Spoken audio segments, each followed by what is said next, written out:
getting down to work. These 5 words mean working hard, diligent, persistent, alacrity, act quickly. Alacrity means cheerful promptness. Assiduous, industrious.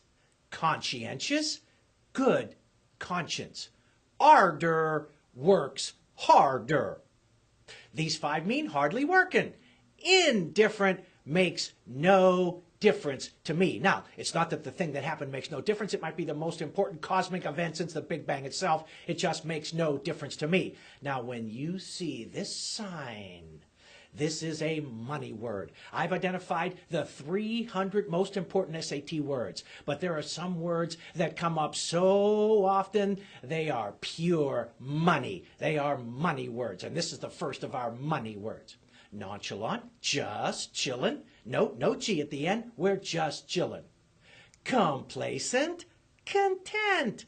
Lackadaisical, like a day at school. You're there in body, but your mind is 1,000 miles away.